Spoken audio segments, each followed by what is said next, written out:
पाकिस्तान की मईशत इस वक्त तबाही के दहाने पर है। महंगाई का तूफान बर्क रफ्तारी से अवाम को तबाह बर्बाद कर रहा है। 5 माह से भी ज्यादा का वक्त गुजरने के बावजूद IMF माहिदा जुए शीर लाने के मुतरादिफ साबित हो रहा है। डॉलर की परवाज मुसलसल जारी है। आज हफ्ते के पहले ही रोज डॉलर ने 2 रुपए 32 पैसे की तरक्की की। अमेरिकी डॉलर की कीमत 281 रुपए 71 पैसे बढ़कर 284 रुपए 3 पैसे हो गई है। डॉलर में इजाफे की वजह सिर्फ और सिर्फ IMF मुआहिदा ना होना है। दूसरी जानिब महंगाई और कम आमदन के बायस गरीब और मुतवस्सित तबका रमजान से कबल ही 2 वक्त की बाइज्जत रोटी खाने से महरूम हो चुका है और रमजान में हालात इससे कहीं बदतर दिखाई दे रहे हैं। हुकूमत अपने तय अवाम को कुछ रिलीफ देने की कोशिशों में मसरूफ तो है, लेकिन वो आटे में नमक के बराबर है। आज भी हुकूमत की जानिब से मोटरसाइकिल सवारों और छोटी गाड़ियों के लिए पेट्रोल सब्सिडी का ऐलान किया गया है, लेकिन ये सब्सिडी 6 हफ्तों के बाद नाफिजुल अमल होगी, क्योंकि ऐसे टारगेटेड सब्सिडीज देने का तरीकाकार पाकिस्तान में सिरे से मौजूद ही नहीं है। गुज़श्ता रोज वज़ीर आज़म शहबाज शरीफ की ज़ेर सदारत इजलास हुआ, जिसमें फैसला किया गया कि कम आमदन वाले गरीब आवाम के लिए 50 रुपए फी लीटर तक पेट्रोलियम रिलीफ पैकेज दिया जाएगा। वज़ीर आज़म ने हिदायत की कि पेट्रोलियम सब्सिडी में मोटरसाइकिल रिक्शा के अलावा 800 सीसी समेत दीगर छोटी गाड़ियां इस्तेमाल करने वाले तमाम कम आमदन सारिफीन को शामिल किया जाएगा। लेकिन आज वज़ीर ममलिकत बराए पेट्रोलियम मुसद्दिक मलिक ने प्रेस कॉन्फ्रेंस में यह खुशखबरी सुनाई कि पेट्रोल की कीमत 50 नहीं 100 रुपए कम की जाएगी। वज़ीर पेट्रोलियम ने ऐलान किया कि अमीर को 100 रुपए ज्यादा गरीब कम में पेट्रोल हासिल कर सकेगा। इसके अलावा मुसद्दिक मलिक ने गरीब आवाम के लिए गैस भी सस्ता करने का ऐलान किया है।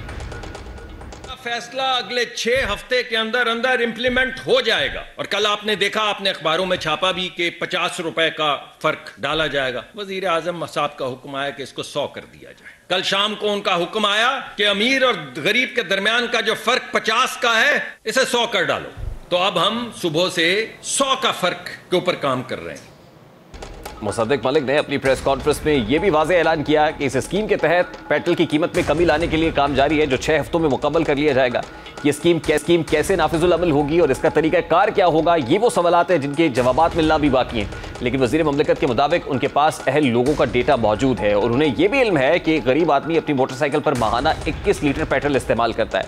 इसलिए उनकी कोशिश होगी कि स्कीम के लिए जो अहल शहरी हैं वो एक वक्त में 2 से 3 लीटर पेट्रोल हासिल कर सकें और 800 सीसी या इससे कम वाली गाड़ी को पेट्रोल पर 30 लीटर माहाना तक सब्सिडी दी जाए और एक वक्त में गाड़ी में 5 से 7 लीटर पेट्रोल डाला जाएगा। उन्होंने कहा कि इस स्कीम के अहल अफराद को उनके मोबाइल पर मैसेज मौसूल होगा और वो इस मैसेज को पेट्रोल पंप पर दिखाकर पेट्रोल वसूल कर सकेगा। उन्होंने मजीद बताया कि पेट्रोल पंप्स वालों को एक डिवाइस फराहम की जाएगी जिस पर सब्सिडी हासिल करने वाले का रिकॉर्ड भी मौजूद होगा। अब ये वो दावे हैं जो पाकिस्तान तहरीक इंसाफ की हुकूमत भी अपने दौर में किया करती थी। वो रिक्शे वालों को और मोटरसाइकिल सवारों को सब्सिडी देने की बात करती थी, लेकिन कोई तरीकाकार ऐसा मौजूद नहीं था। कोई मैकेनिज्म डिफाइन नहीं कर सकी कि किस तरीके से ये लोग पेट्रोल पंप पर जाएंगे और ये सब्सिडी का मुतालबा कर सकेंगे।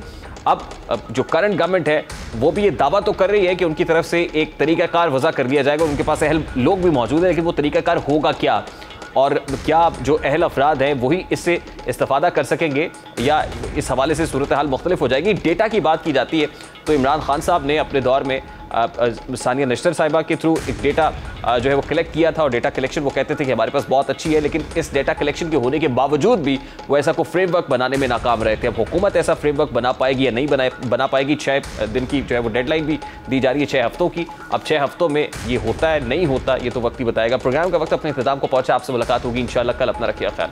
अल्लाह हाफ़िज़। पिछले 6 माह से IMF दोबारा पटरी पर नहीं आया है और हमारे माशी मसाइल संगीन होते जा रहे हैं। हुकूमत गिरने के साथ ही पाकिस्तान तहरीक इंसाफ और इमरान खान की जानिब से डिफॉल्ट की दुहाइयां सामने आई। चेयरमैन तहरीक इंसाफ का बयान सामने आता है कि हम डिफॉल्ट कर जाएंगे और बदले में हमें हमारे एटमी असासे सरेंडर करना होंगे। यह बयान इतना खतरनाक था जिसका अंदाजा खुद इमरान खान को भी नहीं था।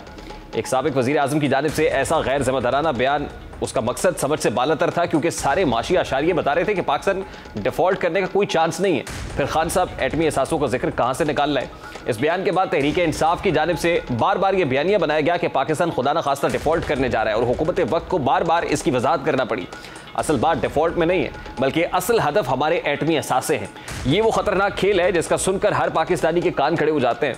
इसकी वजह से इस सेनेट में इसहाक डार को वजाहत करना पड़ी, जिसमें उनका कहना था कि किसी सूरत हमारी जो एटमी प्रोग्राम या लॉन्ग रेंज मिसाइल को कॉम्प्रोमाइज नहीं होने दिया जाएगा। इसहाक ने गुज़श्ता हफ्ते क्या कहा, जरा उसकी एक झलक आपके सामने रखता है।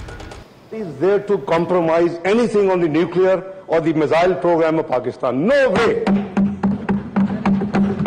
We are responsible citizens of Pakistan. We represent people of Pakistan. We are here to protect and we have to guard our national interests. Nobody has any right to tell Pakistan that what range of missiles it can have and what nuclear weapons it has. We have to have our own deterrence. So as for the IMF program delay is concerned, फिर इसकी वजाहत IMF की जानिब से भी आ गई। उनका कहना था कि हमने पाकिस्तान से किसी एटमी प्रोग्राम के हवाले से कोई बातचीत नहीं की। आज सेनेट का अहम कमांडर जनरल माइकल कुरेला ने अमरीकी सेनेट कमेटी में बयान देते हुए कहा कि पाकिस्तान की जौहरी असासों के तहफ़्फ़ुज़ का निज़ाम मजबूत है। उनका मजीद कहना था कि अमरीका पाकिस्तान के एटमी प्रोग्राम से मुतमईन है और हमें पाकिस्तान के एटमी प्रोग्राम के हिफाजती तरीक़ाकार पर एतमाद है। अब सवाल यह है कि दुनिया तो इस बारे में बात नहीं कर रही है, लेकिन हमारे अपने लोग किस बुनियाद पर यह इल्ज़ाम लगा रहे हैं? कौन है जो हमारे एटमी प्रोग्राम के खिलाफ साजिश कर रहा है? आज भी साबिक वज़ीर ख़ारजा शाह महमूद कुरैशी एटमी असासों के हवाले से अपने इल्ज़ाम को और वजाहत का कह रहे हैं। कौम आज तवक्को कर रही है डार साहब वजाहत करे अपने बयान की। आज पूरी कौम में विस्वसा है, बेचैनी है कि उन्होंने सेनेट के फ्लोर पे क्या बयान दिया है। वो मुल्क के जो एटमी असासे हैं उनको जेर बहस क्यों लेकर आए? IMF ने तरदीद कर दी है। वो कहती है कि हमने कोई ऐसी शर्त आयद नहीं की। जो सेंटकॉम के नुमाइंदगान हैं उन्होंने कहा कि नहीं, हमें पाकिस्तान का जो निज़ाम है उस पर मुकम्मल एतमाद है। इसी पर बात करेंगे। इस वक्त साबिक वज़ीर ख़जाना माहिर इक़्तिसादी अमूर डॉक्टर हफीज़ पाशा हमारे साथ मौजूद है। अस्सलाम वालेकुम डॉक्टर साहब, बहुत बहुत शुक्रिया आपके वक्त के लिए। डॉक्टर साहब, सबसे पहले तो बड़ा सादा सा सवाल है, IMF के साथ स्टाफ लेवल एग्रीमेंट ना होना ये फाइनेंशियल इशू है या स्ट्रेटेजिक नौयत का मामला है? क्योंकि गुज़श्ता हफ्ते हमने on the floor of the house Ishaq Dar साहब को एटमी असासों का लॉन्ग रेंज मिसाइल प्रोग्राम का जिक्र करते हुए सुना। बिस्मिल्लाहिर्रहमानिर्रहीम। देखिए, इसका आगाज़ तो सेनेटर रज़ा रब्बानी साहब ने किया, तो शायद अपनी तकरीर में जो गोल्डन जुबली के सेलिब्रेशंस हो रहे थे सेनेट में, वो बहुत पुराने और सीनियर सेनेटर हैं पाकिस्तान के, शायद उन्होंने जिक्र किया, तो इसलिए शायद मुनासिब ये समझा हमारे फाइनेंस मिनिस्टर साहब ने और प्राइम मिनिस्टर साहब ने कि ये कह दें कि हम किसी तरीके से इस बात को नहीं मानेंगे। मगर देखिए, इसका नुकसान ये है कि इस सेंसिटिव बात को पब्लिक डोमेन में इस वक्त लाना हम समझते हैं कि नामुनासिब था। IMF के कभी डायरेक्टली, मैंने भी नेगोशिएट किया है IMF के साथ, कभी डायरेक्टली मीटिंग्स में इस तरह की बात वो कभी जिक्र नहीं करेंगे, इसलिए कि वो एक इंटरनेशनल फाइनेंशियल इंस्टीट्यूशन है। हो सकता है कि बायलैटरली कोई प्रेशर आया हो, उसको भी तो डिनाई कर दिया गया है। तो देखिए, इससे कुछ थोड़ा सा रुझान ये पैदा हो रहा है जिसका आपने भी अभी जिक्र किया कि क्या कोशिश ये हो रही है कि चूंकि प्रोग्राम आगे नहीं बढ़ रहा है तो पाकिस्तान इसको किसी तरह से उस तरफ ले जा रहा है ताकि हमारी जो नाकामयाबी है उसको जस्टिफाई कर पाए। मगर ये बहुत नामुनासिब पॉलिसी है। डॉक्टर साहब, क्या वजह है कि प्रोग्राम आगे नहीं बढ़ रहा है? उसकी वजह जो IMF ने भी कह दिया है कि देखिए, जब तक IMF का प्रोग्राम कायम है, IMF is the lender of the last resort. वो प्रोग्राम को आगे उस वक्त ले जाते हैं जब उन्हें एश्योरेंस है कि जो किसी मुल्क की एक्सटर्नल फाइनेंसिंग रिक्वायरमेंट्स जो हैं, हमारे केस में जून तक, इसलिए कि प्रोग्राम जून तक है, कि ये बात बिल्कुल वाज़े हो जाए और एक एक्सटर्नल फाइनेंसिंग रिक्वायरमेंट्स का प्लान तैयार हो जाए और सोर्सेज आइडेंटिफाई हो जाए और कमिटमेंट्स हो जाए। वो शायद अभी तक पूरा नहीं हो पाए हैं और IMF अब रिलक्टेंट आमतौर पर इसी बात पे होता है जब कोई फाइनेंसिंग गारंटी ना मौजूद। डॉक्टर साहब, कुछ जो है फाइनेंशियल गारंटीज हमें दोस्त ममालिक से भी मिल रही थी और फिर खबर ये भी आई कि हमने प्लान B पर काम शुरू कर दिया है। IMF भी ये रिक्वायर कर रहा है कि हम दोस्त ममालिक से जो पैसे हमने अरेंज करने हैं वो कर लें। तो क्या वजह है कि वहाँ से पैसे नहीं आ रहे और क्या ये भी एक ऐसी कंडीशन है जो फुलफिल ना होने की वजह से ये प्रोग्राम हॉल्ट दिखाई दे रहा है अभी तक? ये वही वजह है मेरे ख्याल से ज़्यादा, इसलिए कि माशाल्लाह पाकिस्तान की हुकूमत ने आखिर कुछ अरसा ना करने के बाद माशाल्लाह जनवरी के महीने के बाद से बहुत मेहनत करके उन्होंने तकरीबन सारे रिफॉर्म्स और पॉलिसीज़ इम्प्लीमेंट कर दी हैं। मगर अब ये जो लास्ट मिनट ये जो प्रॉब्लम फाइनेंसिंग का आया है, ये काफ़ी सीरियस प्रॉब्लम है। देखिए, बीच में IMF प्रोग्राम होने के बावजूद इंटरनेशनल क्रेडिट रेटिंग एजेंसीज हमें गिराते गए हमारे रेटिंग को, और मूडीज ने पिछले दिनों आपको याद होगा कि उन्होंने हमें भी डिफॉल्ट नियर कर दिया है रेटिंग। तो इसलिए भी बाहर से जो लेंडर्स हैं, ख़ासतौर पे प्राइवेट लेंडर्स और बायलैटरल्स, वो इस बात पे सोच रहे हैं कि क्या पाकिस्तान वाकई जो हम पैसे देंगे वापस कर पाएगा।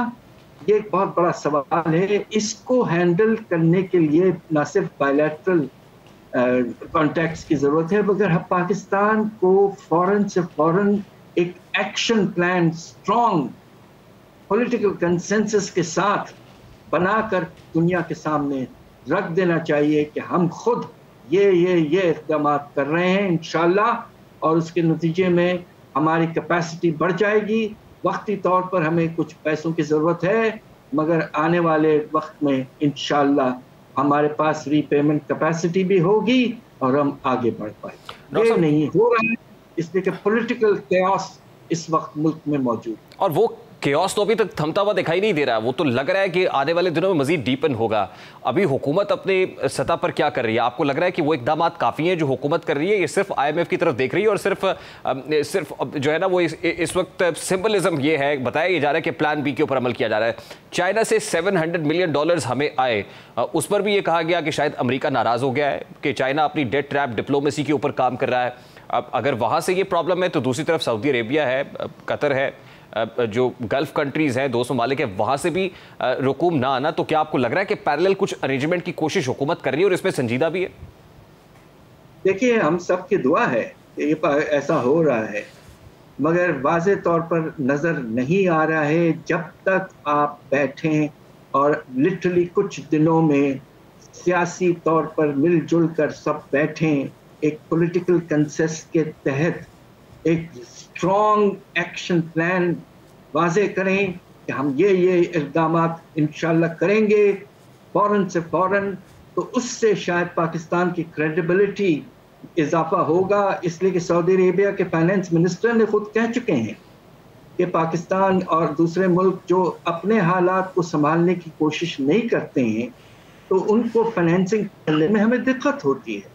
तो ये बात तो वाज़े है। तो time has come to rise above this political chaos और बैठें और एक तरह से जिस तरह टेररिज्म के खिलाफ नेशनल एक्शन प्लान बनाया था 2014 में, उसी तरह का एक्शन प्लान अब वक्त आ गया है कंसेंसस के साथ। वरना मुझे अफसोस से कहना पड़ रहा है कि पाकिस्तान दिवालिये के और करीब जा रहा है। डॉक्टर साहब, ये बड़ी अहम बात है। लास्टली वेरी क्विकली सर ये बताइएगा कि आप ये कह रहे हैं कि IMF लास्ट लैंडिंग रिजॉर्ट है, लेकिन इसहाक डार साहब कहीं ये तासुर देने की कोशिश करते हैं कि कोई बात नहीं, IMF नहीं है, हम प्लान बी पर अमल करेंगे। अब तो आप वाकई समझते हैं कि अभी IMF के अलावा और कोई चारा नहीं है, या खुद अगर हुकूमत चाहे तो पैरेलल कोई अरेंजमेंट कर सकती है? बस हमारी तो दुआ है कि कर पाए, मगर इन हालात में जब आपकी रेटिंग्स और परसेप्शंस बहुत नेगेटिव हैं, पॉलिटिकल कैओस है मुल्क में, तो ज़रा मुश्किल तो पेश आएगी ज़रूर। अलबत्ता हम सब की दुआ है कि हमारे फाइनेंस मिनिस्टर साहब कामयाब हों और पाकिस्तान इस फाइनेंशियल दलदल से किसी ना किसी तरीके से जल्द निकल आए। लोग बहुत परेशान हैं, कीमतों का बेतहाशा इजाफा हो रहा है, हालात हद से ज़्यादा ख़राब होते जा रहे हैं। मुझे अफसोस से कहना पड़ा। बहुत बहुत शुक्रिया। साबिक वज़ीर ख़जाना माहिर इक़्तिसादी अमूर डॉक्टर हफीज़ पाशा हमारे साथ मौजूद थे। IMF लास्ट लैंडिंग रिजॉर्ट है और IMF के साथ स्टाफ लेवल एग्रीमेंट कब मैच्योर होता है, ये अभी हुकूमत तो बार बार दावे कर रही है लेकिन इस पर कामयाब होती हुई दिखाई नहीं देती। एक और दावा हुकूमत की जानिब से किया गया है कि वो अमीर से पैसे लेगी और गरीब को टारगेटेड सब्सिडी दी जाएगी, यानी अमीर को 100 ज़्यादा देना पड़ेगा पेट्रोल पर और गरीब 100 कम देगा।